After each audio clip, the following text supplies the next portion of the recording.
Bonjour à tous, j'espère que vous allez bien. Aujourd'hui, on se retrouve pour une vidéo un peu spéciale, une vidéo coup de gueule. Franchement, c'est une vidéo coup de gueule.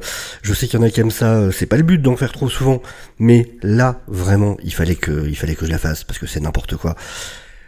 Déjà, il y a 2 jours, j'avais fait une vidéo, suite à l'annonce du report d'un an de The Batman, Part 2, où déjà j'avais vu des trucs qui m'avaient un peu saoulé, avec beaucoup de certitude. Je veux bien préciser des choses, pour commencer. Je n'ai strictement aucun souci avec le fait qu'on puisse ne pas aimer Gunn. Je n'ai aucun souci avec le fait qu'on puisse être fan de Snyder, avoir des hashtags, n'importe quoi. Pas de souci. Ceux qui n'ont pas envie, qui disent déjà qu'ils n'ont pas envie d'aller voir les films de Gunn plus tard, pas de souci, c'est leur argent, ils font ce qu'ils veulent, évidemment. Tout ça, il n'y a pas de problème. Là où les choses commencent à m'énerver, c'est quand il y a de l'hypocrisie, quand il y a des mensonges, et quand, parce que justement on a des goûts, des préférences, on commence à raconter n'importe quoi et à prendre les gens pour des cons. Et où le problème, c'est qu'il y a une bonne partie de naïfs qui derrière vont écouter ça et vont y croire. Là, effectivement, ça commence à m'emmerder. Et du coup, bon, très vite fait sur Batman Partout, on va passer à la partie importante ensuite, qui concerne toute cette histoire de Zack Snyder et de Grant Morrison. Je vais vous résumer le tout et je vais répondre aux imbécilités que j'ai pu voir sur Twitter. Mais, donc déjà, il y avait eu cette histoire de report de Batman 2. Alors le truc, déjà, c'est... Donc des gens disent « Ah, c'est impossible qu'il ait pas fini le script ». On sait que Matt Reeves est lent. Et ça fait déjà plusieurs fois, là déjà c'est un article de décembre, de mi-décembre, qui disait déjà que le film n'avait toujours pas de script. On a Jeffrey Wright, l'acteur qui joue le commissaire Gordon, il y a pas longtemps, qui a dit qu'il n'avait pas eu de script entre les mains.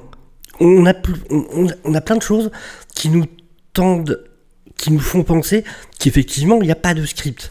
Alors, encore une fois, après qu'on dise « Tiens, je me pose des questions, j'ai des doutes, peut-être que ceci, peut-être que cela », pas de souci.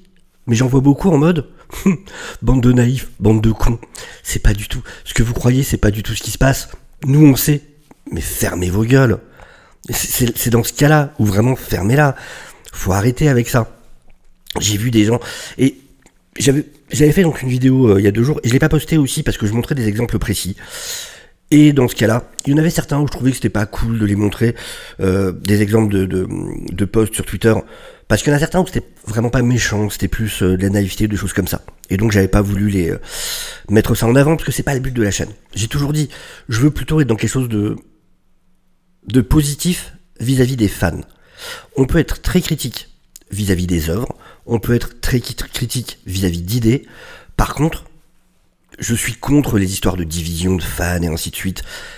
Et là, ce qui m'énerve d'autant plus, c'est que ce sont des gens qui foutent la honte aux fans de Snyder, qui n'emmerdent personne pour la plupart. Qui sont juste des fans, des passionnés comme nous. On n'est pas obligé de tous aimer les mêmes choses, on n'est pas obligé de, voilà, d'avoir adoré les mêmes films, d'avoir adoré les mêmes comics, d'avoir adoré les mêmes... Et c'est pas grave. Je suis content qu'il y en ait pour tout le monde. Il n'y a pas de souci là-dessus. Par contre, il y a des bandes de crétins qui sont une minorité, mais qui sont bien trop bruyants, qui foutent la putain de honte à tout le monde. Qui nous saoulent, qui foutent la honte. Alors, le truc, c'est que moi, Snyder, j'ai toujours dit, hein, il y a des choses que j'adore, il y a des choses que j'aime moins. Je suis pas un fan de sa vision de l'univers d'ici. Maintenant, je la respecte. Bon, il y a une connerie qu'il a dite. Ça, je la corrigerai tout à l'heure. Salut, c'est le moi du futur. Il s'avère que j'ai complètement oublié de corriger justement la connerie qu'avait dit Snyder pendant l'interview avec Joe Rogan, donc je vais le faire maintenant. En fait, c'est qu'à un moment, il parle de... On sait qu'il il aime beaucoup Frank Miller, et entre autres, il a beaucoup pris d'inspiration dans The Dark Knight Returns, et dans l'interview avec Rogan, à un moment, il en parle, et il dit que dans ce comics, après tout, Batman tue plein de monde. C'est faux. C'est faux. Batman ne tue personne dans The Dark Knight Returns. Personne. En plus, c'est répété 20 fois pendant le comics que, justement, il ne veut pas tuer, que c'est hors de question, que c'est hors de ses limites. Il a son char d'assaut, par exemple, le même qu'on voit d'ailleurs chez Snyder à un moment, cette espèce de gros tank qui a des balles en caoutchouc, parce qu'il ne veut pas tuer. Alors les gens prennent l'exemple d'un mutant au départ qui a une petite fille en otage. Sauf qu'il l'a pas tué, il lui a tiré dans l'épaule. Et plus tard, quand les flics parlent des choses retenues contre Batman, il n'y a pas meurtre dedans. On sait qu'il l'a pas tué. Et de la même manière, il y en a aussi qui parlent du Joker à la fin. Il ne tue pas le Joker, il le paralyse. Et c'est le Joker ensuite qui, parce que du coup Batman lui a tordu le cou, pour le paralyser, alors ce qui est déjà évidemment absolument terrible, mais le Joker vient de tuer une centaine de personnes, il le paralyse en mode tu restes vivant, mais au moins tu feras plus chier personne. Et Joker, pour faire porter le chapeau à Batman de sa mort, lui-même va rire jusqu'à s'en briser, jusqu'à finir le boulot et à vraiment s'en briser les cervicales. Et du coup, c'est comme ça. Et il le dit. Joker dit clairement, tu n'oses même pas me tuer. Tu n'es même pas capable, tu n'as même pas le courage de pouvoir me tuer. Et encore une fois, 20 fois pendant le comics, il est dit, je ne veux pas dépasser cette limite. Je ne tuerai pas. Donc, encore une fois, rien contre Snyder, mais j'y peux rien, c'est un fait. Sur ce truc-là, il a dit une connerie, il a mal lu The Dark Knight Returns. Et, parce qu'il y en a qui ont essayé de me dire, ah si, parce qu'à ce moment... Vérifiez. Trouvez-moi un seul article, quelque part, qui parle d'une mort dans The Dark Knight Returns par Batman. Essayez d'abord de voir par vous-même. Faites des recherches. Si vous trouvez un article, et je parle pas d'un youtubeur ou de je sais pas quoi ou machin, je parle d'un article sérieux, où que ce soit, qui montre que Batman a tué quelqu'un, on en discute. Mais ça sera pas le cas. Vous ne trouverez pas. Voilà. On repart au mois du passé, du coup, qui continue la vidéo. Mais, en règle générale, voilà. Moi, même s'il y a des choix que j'aime pas par rapport à ce qu'il fait avec des personnages ou quoi, c'est pas grave. Je peux expliquer pourquoi j'aime pas. Après, en tant que créatif, il a le droit d'en donner sa version. Il n'y a aucun souci. Et si elle plaît à la majorité des gens, très bien. Si c'est pas le cas, tant pis. Et puis voilà. C'est pas un souci. Ça, c'est pas un souci. Mais donc, ouais. Déjà, il y avait eu cette histoire. En plus, sachant que, donc pour Batman, partie 2, on l'avait déjà expliqué ici sur la chaîne, déjà au moment des grèves, quand on n'en était pas encore sorti, qu'un des gros problèmes qu'il y aurait à la sortie, c'était toutes les histoires de réservation de ce qu'on appelle les soundstages, en gros les plateaux de tournage. Et ça, on l'avait dit, que ça allait être un énorme bordel, parce que tout le monde allait les vouloir en même temps, forcément, ça allait éloigner certaines réservations, enfin, ça allait être le box. Et là, je voyais des gens qui disaient « Oui, mais... alors comme par hasard, James Gunn, parce que Superman et Peacemaker, c'est lui qui s'en occupe, machin, du coup, eux, ils peuvent tourner, alors que Batman, tiens, c'est pas lui, du coup, non. » Bah oui, espèce de crétin, parce qu'ils ont des scripts. Donc leurs dates, elles sont posées. Évidemment. Et même si il s'avère que Batman Partout aura juste 2 ou 3 mois de retard, les soundstages sont plus disponibles. Il y a d'autres gens qui vont les prendre.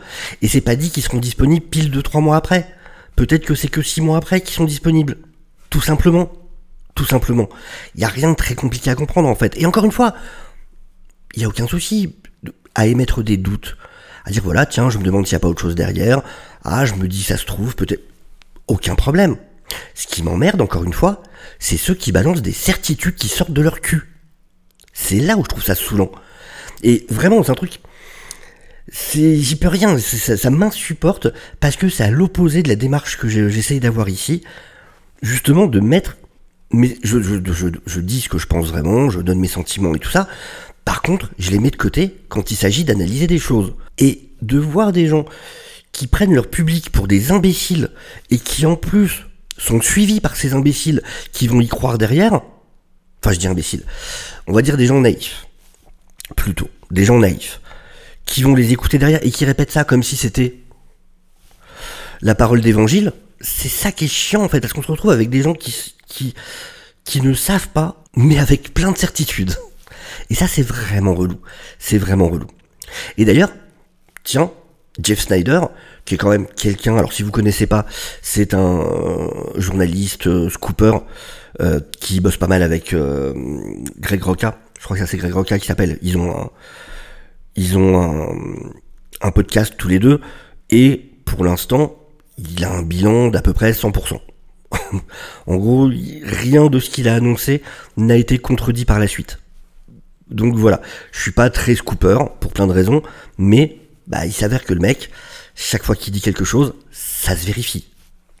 Donc, en tout cas, à ma connaissance, j'ai pu passer à côté de certains trucs. Et voilà ce qu'il dit. Oui, les grèves n'ont pas aidé pour The Batman partout, mais j'entends que la plus grande partie du retard d'1 an, c'est à cause du manque de plateaux disponibles. Pendant que Warner Bros réfléchissait à son timing, ce qui est logique, ils sont en train de créer tout un univers, enfin il y a plein de choses qui se passent en même temps, donc évidemment, il faut prendre du temps pour y réfléchir, comment placer les choses, selon l'avancée de chaque projet et tout ça. Et donc, pendant ce temps-là, il y a plein de plateaux qui ont été réservés. Tout simplement. C'est de la logique même, en fait. Donc, c'est bien beau de vouloir chercher midi à 14h. Des fois, les choses sont simples, en fait. Faut pas avoir des conspirations partout. C'est pas une histoire de jalousie, d'ego, de gun, je sais pas quoi. Enfin, c'est aberrant. Puis alors, j'adore. Les gens parlent d'ego à chaque fois. Oui, c'est à cause de l'ego de gun. Mais vous croyez que Snyder a pas d'ego ? Vous croyez que tous les créatifs n'ont pas d'ego? Vous croyez qu'un acteur n'a pas d'ego? Vous croyez que nous-mêmes, en étant là, en vidéo sur YouTube, ça veut dire déjà qu'on estime qu'il y a des gens qui peuvent trouver intéressant ce qu'on raconte. Donc c'est qu'on a un ego aussi, d'une manière ou d'une autre. Faut arrêter avec ça, enfin c'est complètement débile. C'est vraiment, on dirait des gosses de 8 ans qui essayent de trouver des raisons pour pas aimer quelque chose ou quelqu'un. C'est hallucinant, c'est juste hallucinant. Ah oui, il y avait aussi l'histoire de... ah bah tiens, donc Gunn, lui, il a fini son script pendant la grève. Gunn avait posté, c'était le 18 avril 2023, comme quoi il avait fini son script. Sachant que la grève pour les scénaristes a commencé en mai. Voilà.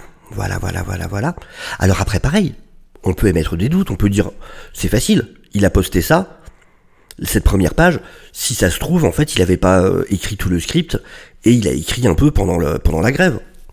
Ça, y a pas de souci. Peut-être. Mais ne pas dire impossible, machin, non, c'est sûr. C'est certain qu'il a fini pendant la grève. Non, t'en sais rien, mon loulou. T'en sais rien du tout. Tu sors ça de ton cul, encore une fois. Tu n'en sais rien quand est-ce qu'il a fini son script. En tout cas, la seule chose qu'on a de concrète, c'est qu'il avait montré avant le début de la grève des scénaristes qu'il l'avait fini. Et encore une fois, je suis pas du tout un fan de tout ce que fait Gunn, hein. J'ai déjà dit, Peacemaker, j'ai pas été au bout, j'ai pas du tout aimé. J'espère que j'aimerai Superman, je suis un fan de Superman, ça peut peut-être se deviner, mais je verrai bien, je jugerai une fois que je serai devant le film. C'est à ce moment-là que je jugerai. On attaque la partie, la grosse partie de la vidéo, la partie importante. Parce que j'ai vu des choses tellement débile que là je pouvais pas ne pas y répondre. Là je suis vraiment obligé. Alors, donc, et je précise aussi, c'est pas pour dunker sur Snyder, moi j'ai rien contre Snyder, hein. Le type me paraît super sympathique, je suis sûr que je passerai un excellent moment à tchatcher avec, c'est un passionné et je respecte ça, je l'ai déjà vu plein de fois. Watchmen pour moi est un des meilleurs films d'adaptation de comics qui existent. J'ai adoré 300 qui a été une claque visuelle pour moi. Il y a d'autres choses que j'aime moins. Je suis pas fan de ses choix sur la partie d'ici. Maintenant voilà, le type, je l'aime bien. Donc, tout ça en gros, ça découle de l'interview de Zack Snyder chez Joe Rogan, que j'ai regardé pour le coup, dans son entièreté justement pour me faire un avis avec les contextes et tout ça. Grant Morrison a répondu.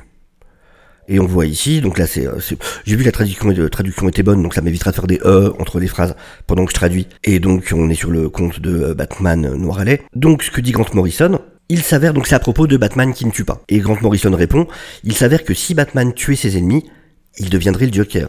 Et le commissaire Gordon devrait l'arrêter, ce qui est logique. En gros, ce que je dis, c'est qu'il deviendrait le Punisher. Ça deviendrait le Punisher. Le fait que Batman se mette en danger tous les soirs, mais refuse catégoriquement de tuer, est un élément essentiel de la magnifique et horrible psychose infantile du personnage. C'est-à-dire, quelque part, Batman, en lui, c'est toujours l'enfant. Il est resté à ce stade-là. C'est toujours l'enfant qui a vu ses parents se faire tuer. D'une certaine manière, Bruce Wayne n'a jamais vraiment quitté cet état. Voilà, c'est ce que ça veut dire. Restant à jamais le petit garçon qui a perdu ses parents dans Crime Alley. C'est un élément fondamental de sa grandeur en tant que héros d'aventure fictif. N'est-ce pas évident ? La ligne que trace Bruce Wayne est une démarcation claire entre lui et ses méchants. Et si Batman la franchissait, il n'y aurait plus aucune différence entre eux. C'est logique, ce qu'il dit, ça fait sens. Mais alors, ça n'a pas plu des fans de Snyder. Parce que le problème, c'est que Snyder parle de l'emmener dans ses retranchements, tout ça. Il n'y a pas de souci à emmener un personnage dans ses retranchements. C'est ce qu'il a fait avec Superman dans Man of Steel, et ça m'a jamais dérangé. Le fait que Superman tue Zod dans cette situation, avec cette famille en danger, et la connaissance que Zod, son seul but, désormais il le dit, ça va être de tuer tous les êtres humains jusqu'au dernier. Avec un Superman débutant, contre un Zod qui est un militaire hyper expérimenté dans cette situation-là, c'est justifié, je comprends. Il l'a effectivement emmené dans ses retranchements. J'ai aucun problème avec ça. Pour Batman, et là c'est un avis. Ça on en pense ce qu'on veut. J'ai aucun souci si quelqu'un me dit moi j'ai adoré cette version parce que ceci, parce que cela. Là-dessus j'ai pas de problème. Ce qui m'emmerde, c'est les réactions des gens qu'on va voir après et les manières absolument stupides dont ils essayent de justifier certaines choses. Où là on rentre vraiment dans la crétinerie du plus haut degré. Mais pour moi le souci par rapport à ce qu'a dit Zack Snyder dans le podcast de Joe Rogan, quand il parle d'emmener un personnage dans son retranchement, c'est pas ce qu'il fait dans Batman. Le problème, c'est que Batman s'est retrouvé dans ses retranchements dans quelque chose que je n'ai pas vu. On n'a même pas la confirmation de qui est le Robin qui est mort. En gros, l'explication c'est, oui, mais vu que Robin a été tué par le Joker, il a pété les plombs et il a dépassé il suit plus ses règles, et voilà, il va trop loin parce que il est complètement... Ça lui a fait dépasser les bornes. D'accord, mais j'ai pas vécu tous ces moments-là. Le problème, c'est que j'ai pas vécu tous ces moments-là. Et dans les situations qu'on voit dans BVS, il tue pas quand il est obligé. Normalement, Batman, il est aussi entraîné, aussi justement parce qu'il doit être tellement meilleur que les autres, parce que lui n'a pas la possibilité de tuer. Là, poursuite en bagnole, Gatling. Quand il arrive dans le hangar, clairement, il les tue.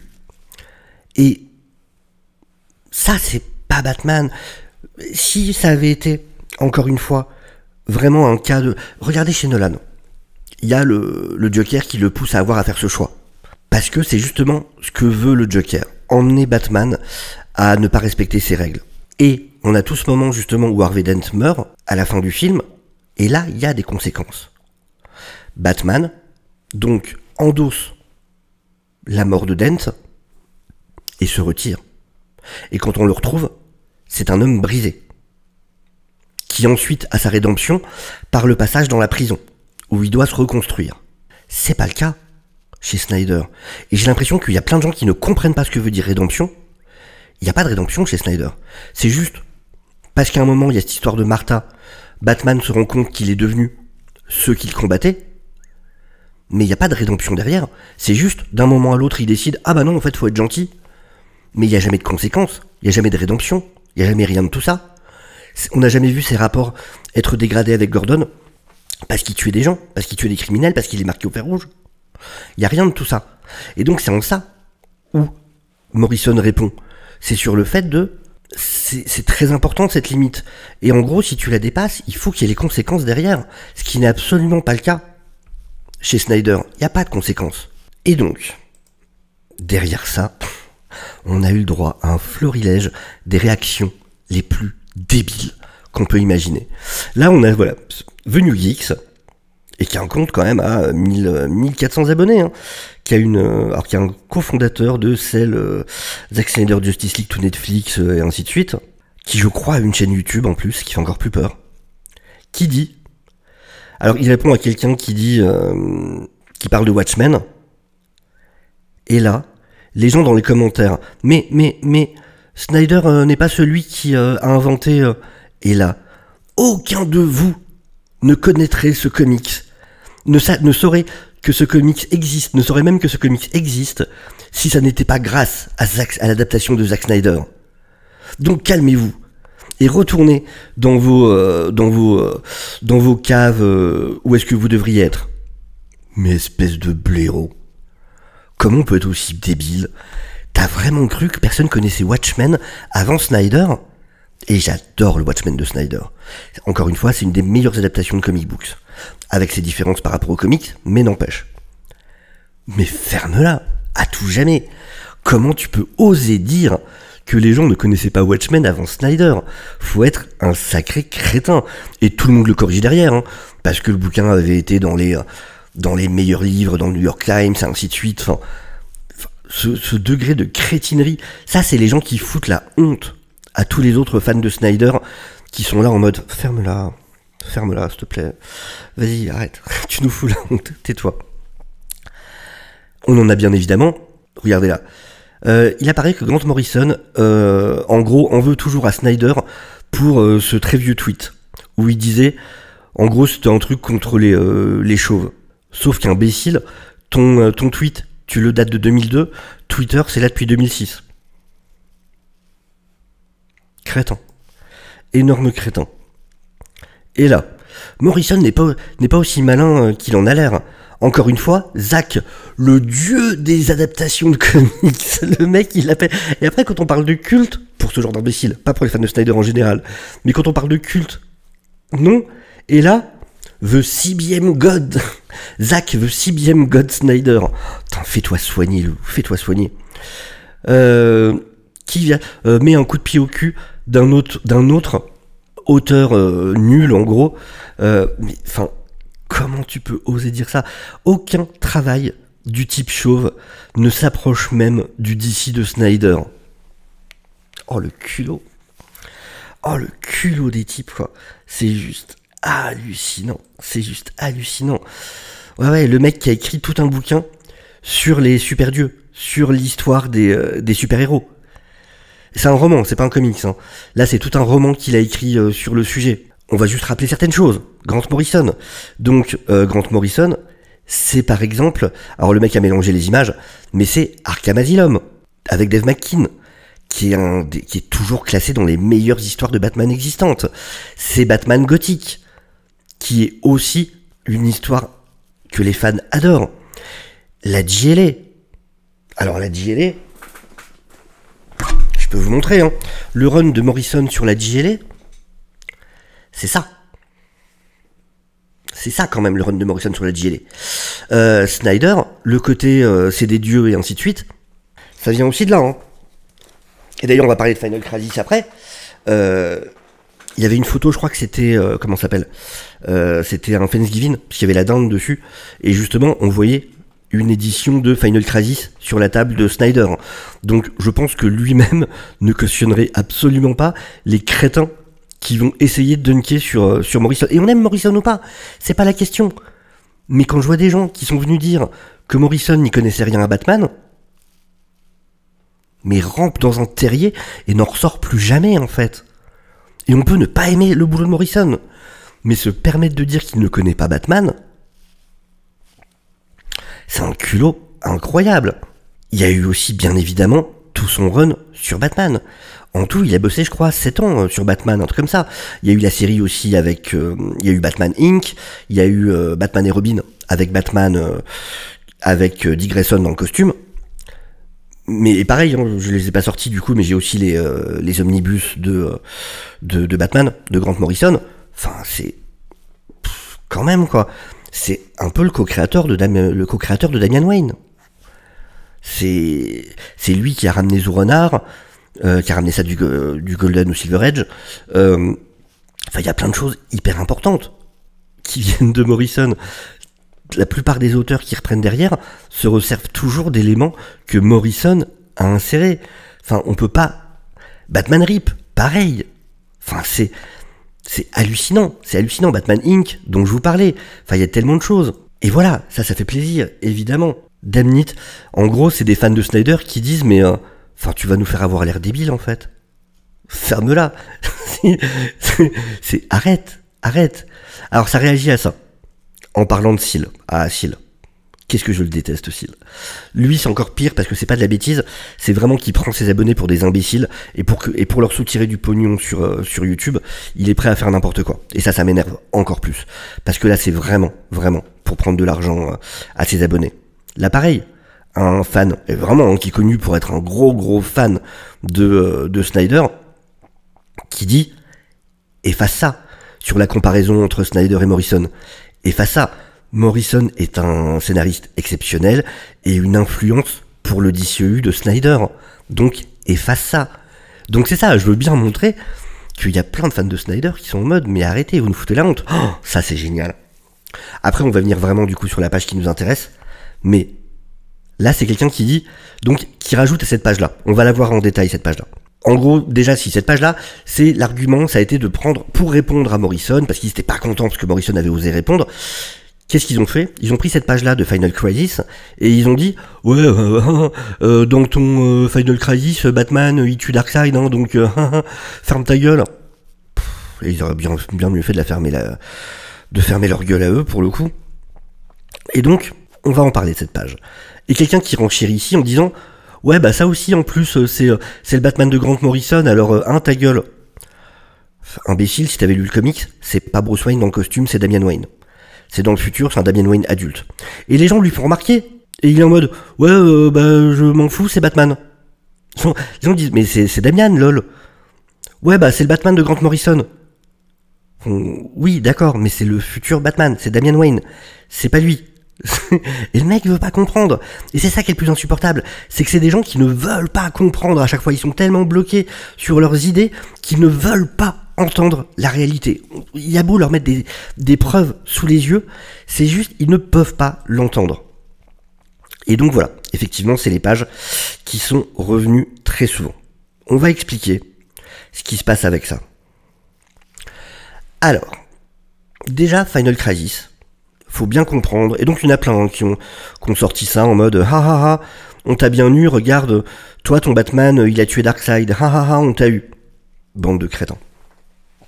Alors, Final Crisis, ça serait très long à vous expliquer. Je vais vous faire un résumé, mais vraiment très résumé. En gros, il y a le 4e monde, ce qu'on appelle le 4e monde de Kirby, c'est-à-dire les nouveaux dieux. Darkseid, du côté maléfique, avec ses furies et tout ça, et The Highfather, du côté des gentils, avec Orion, et ainsi de suite. Les nouveaux dieux sont morts, sont au paradis, mais la guerre continue. Et on a un Darkseid qui va, par une suite de choses, en gros, tomber, est mort. Il est déjà mort, Darkseid. Il est mort. Mais en fait, son essence va arriver sur Terre et il va prendre possession de corps humain. Donc déjà, on parle d'un Darkseid qui est déjà mort. Alors, je vous montre des scans à l'écran parce que c'est beaucoup plus pratique. Le voilà, je me permets parce que le voilà, Final Crisis, c'est l'omnibus, donc voilà. C'est beaucoup plus pratique que de vous tourner les pages là-dessus. En plus, il pèse son poids, je vais pas le porter pendant 20 minutes. Mais voilà. Hop, il est ici. Bim. Mais donc, l'histoire commence en gros avec un des nouveaux dieux qui est retrouvé mort. Et justement, c'est cette balle-là qu'on retrouve. Qui en gros, c'est une espèce de... Faut savoir que les nouveaux dieux, c'est un peu comme des concepts en fait. Alors ils ont une apparence humaine et tout ça, mais en gros ils sont plus des sortes de concepts philosophiques. Et cette balle-là, de la même manière, c'est un peu l'essence de toutes les balles qui ont jamais existé. Et donc c'est la seule munition qui peut tuer un dieu. Et qui peut être tirée de n'importe quelle arme d'ailleurs. Et donc, dans Final Crisis, Darkseid a eu accès à l'Anti-Life Equation, l'équation d'anti-vie.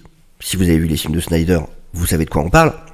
Et donc, qu'est-ce que c'est l'équation d'anti-vie? C'est quelque chose qui, si on la maîtrise, permet en fait d'ôter le libre arbitre à toutes les espèces vivantes. Si on a l'équation d'anti-vie, tous les humains qui vont tomber sur un écran, sur des fréquences radio, sur n'importe quoi, vont devenir possédés par cette équation d'anti-vie et vont obéir à Darkseid.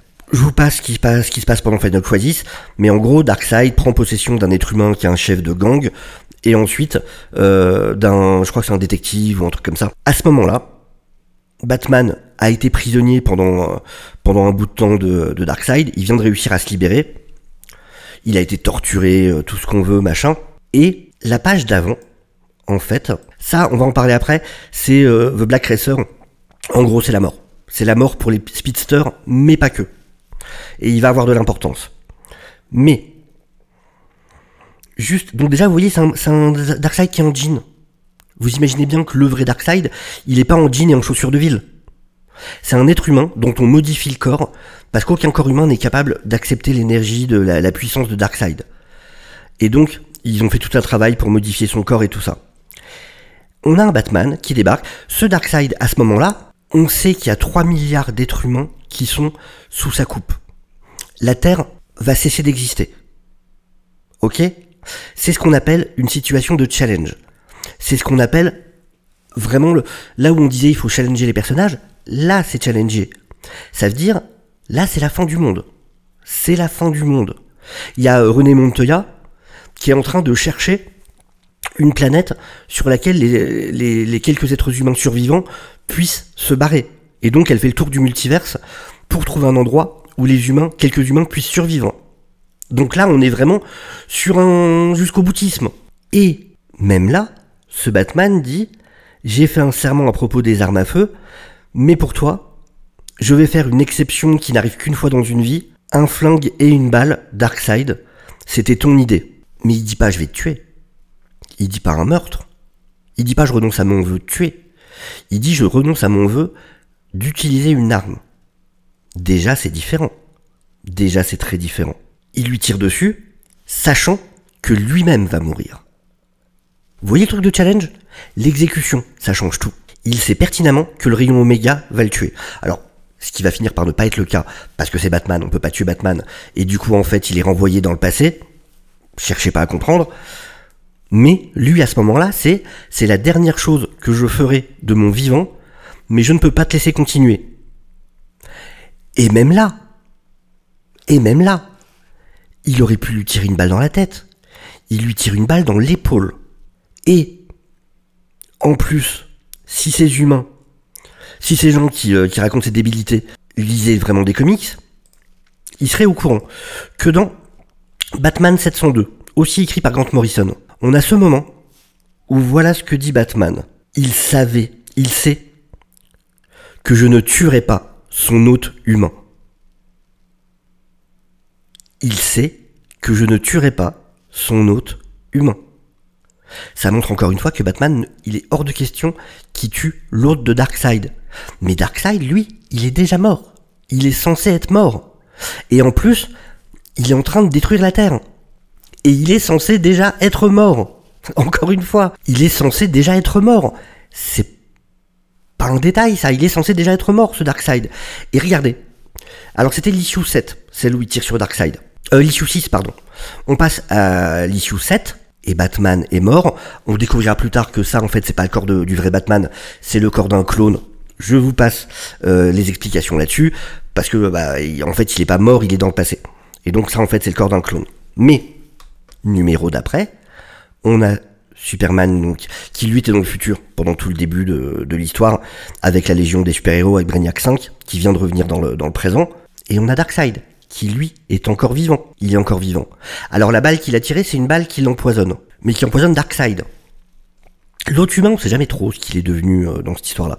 Parce que vous voyez, donc là, Darkseid est encore vivant, alors que Batman, lui, est mort en fait. Et c'est le numéro d'après. Et de la même manière, on a Superman qui ne veut pas le tuer, alors qu'il lui dit « Tue-moi », il lui répète plusieurs fois. Et il le fait pas, Superman. Il le fait pas. Mais, par contre, ce qui va se passer, c'est qu'on a eu le retour de Barry Allen juste un peu avant, mais qui est poursuivi par le Black Racer. Ce que je vous disais, donc c'est cette entité qui en fait est la mort des speedsters. Sauf que cette entité, étant une incarnation de la mort, n'accepte pas que quelque chose qui devrait être mort soit vivant. Toute chose qui est censée être morte doit le rester. Et cette chose se retrouve devant ce Darkseid, qui est censé être mort. Le moment terminal est là. Non, non, pas toi. Je viens pour tous, même pour toi. Et donc, c'est le Black Racer. Et on voit après, justement, qu'il n'a plus les yeux rouges. Il n'est plus possédé par Darkseid. Il a encore ce physique parce qu'il a été transformé, mais il n'a plus Darkseid en lui. Et plus tard, quand on nous reparle de lui, on nous dit juste qu'il ne peut plus... En gros, il peut plus bouger. Mais on nous dit jamais qu'il est mort, vraiment. Et donc voilà. Vous voyez, ici on le voit. Il est encore là. Et encore une fois, même si Batman avait tué Darkseid, en fait, il était déjà mort.